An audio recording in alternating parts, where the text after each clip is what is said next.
occasion, Monsieur le Président, de vous faire une confidence. Depuis mon arrivée dans ce beau pays qui est le vôtre, je ne cesse de lire et d'entendre répéter les mots communauté internationale, bailleurs de fonds, Fonds européen de développement, etc., à toutes les occasions, qu'elles soient bonnes ou mauvaises. Mon étonnement était et demeure aussi grand que je viens d'un pays, le Royaume du Maroc, où ces mots sont très rarement prononcés, et ce, pour une raison très simple.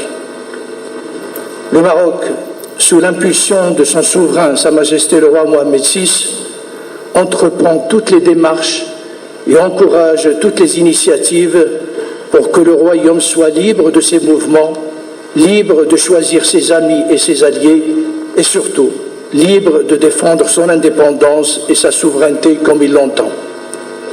Le Maroc compte tout d'abord sur ses propres forces et sur son potentiel avant de compter sur l'aide et l'assistance des autres.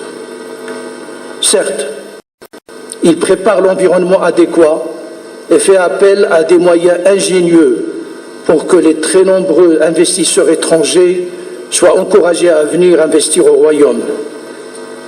Mais les Marocains sont tous très conscients d'une chose, à savoir que le développement, la croissance et l'amélioration des conditions de vie ne dépendent pas des investissements étrangers, mais plutôt de la vision qu'on a de son propre avenir et des efforts, concessions et sacrifices qu'on est prêt à assumer pour atteindre ces objectifs.